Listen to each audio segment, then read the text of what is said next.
worked for had had an operating loss of $400,000, and if you recall in there, that percentage loss to revenue was 41.7%, and that's included in their report to us. If you look further on there, they have 4 or 5 pages devoted to golf course maintenance costs, and they analyze it by golf course maintenance per hole, golf course maintenance per acre, golf course maintenance per round. They separate out the pro shop. So clearly, in all of these locations, that they all spell out how much is the golf course maintenance. And we've had this broken out since I've been here, 2005. And I think this concern now is because it's apparent that the golf course is actually costing us a lot more than we've ever reported it for, that now people are getting nervous that maybe that might be divisive in the community. My point is, it is what it is. If that's what they tell us they spend on the golf course, that's what the cost is. Every other community is apparently breaking out their maintenance costs. That's where they got this information from. So, like I say, it is what it is. And somehow we've been funding the cost all along. We'll continue to fund it, but we need to know what it's costing us.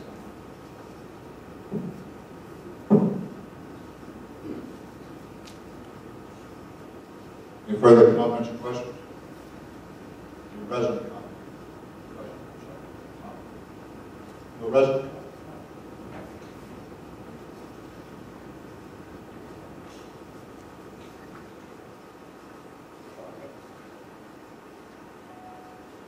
Hi, Greg.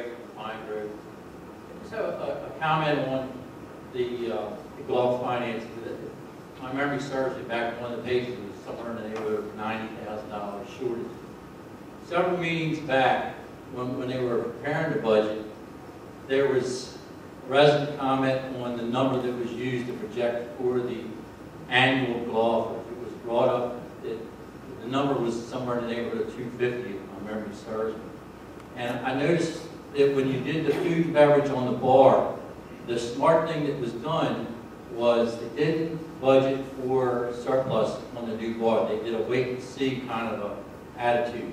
I'm really baffled why they didn't do a wait and see on the golf, because every year the percentage of the annuals did drop. And the big hope was, which seems to be, as Kevin did his report earlier, that the daily golfers has improved dramatically, and you have in fact lost on the annuals. So I'm puzzled as why, when you made the budget up, you didn't do a wait and see on the annuals as you're doing on the new bar. Thus, the numbers that you're losing now probably would have made up for $60,000 of the 90 that you're projecting today in this loss by the numbers that you're missing on your projection. Thank you. Any further resident comment? Bonnie?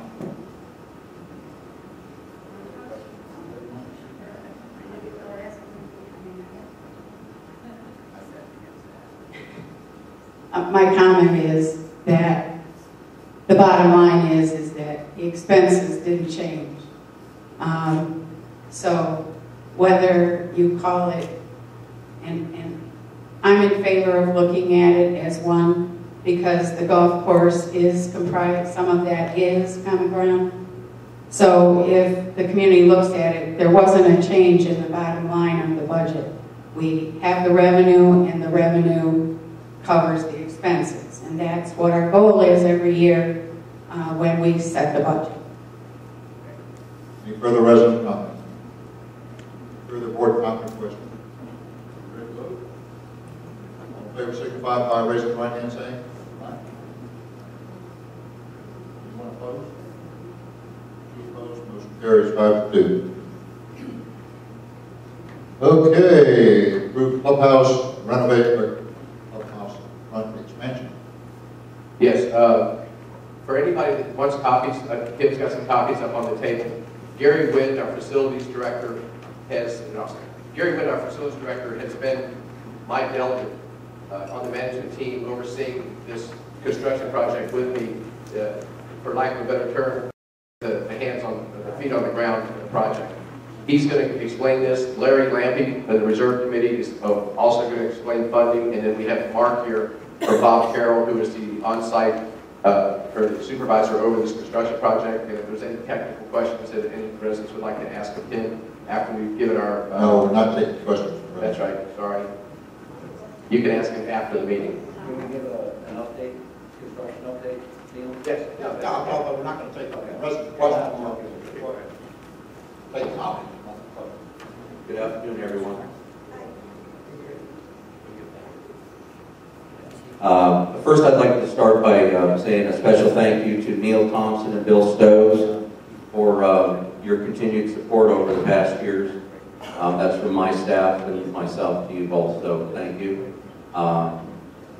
What we're requesting today for the board approval is about a 1,250 square foot expansion of the front of the clubhouse, which would relocate the wood shop, have a conference room next to the wood shop installed, a food and beverage office, which would free up the men's dressing room, and then bump out the front offices for Marcia and Terry, and then a small conference area off of Bill's office for private conferences.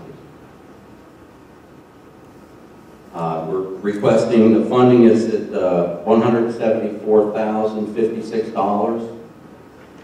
That's all capital. Yeah, Gary's going to break down the funding for you so you can see how we're spending. The first one starts with the impact fees at $1,000. Fire protection, which includes the sprinkler system and the alarm monitoring devices, the pole station and strobes at $11,000. HVAC at $7,000. Furniture and window treatments at $10,000. Painting at $4,200. And the actual construction portion of it is at $128,956. Gives you a total of $174,56. The reserve fund part of it, which has already been approved at the January board meeting, was for the roof over and a portion of the fire protection system at $3,100. That was already approved.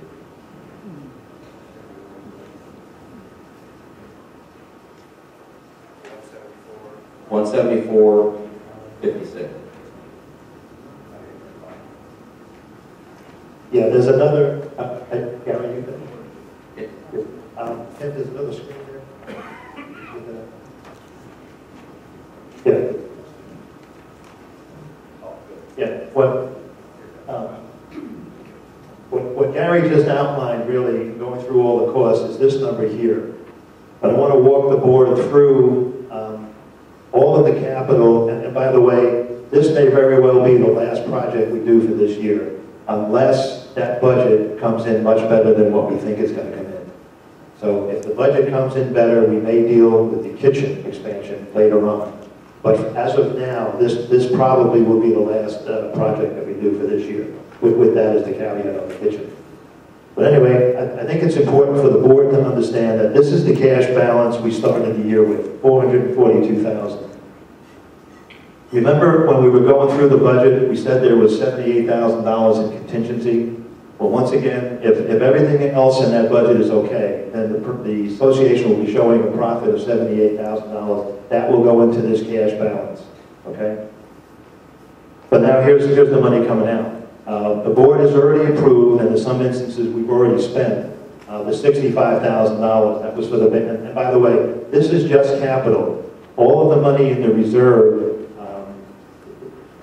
is adequate to cover all of the reserve expenditures. The issue we have to deal with is the capital side of it. And so this is just the capital requirements, and the capital comes out of this, will come out of this cash, okay? So anyway, so the bathrooms were $65,000. That's the bathroom down this end of the clubhouse. That's under construction now. The $43,000 was approved at the last board meeting for work being done out on the trellises here, okay? And now, what's in front of the board for today on the capital side, the total amount, quite honestly, is about $224,000. The lion's share of that, because it's related to expansion, is capital, and that's the $174,000. So if we spent all that money, and if the budget is good enough to generate a profit of $78,000, we'll end up with $238,000 at the end of the year.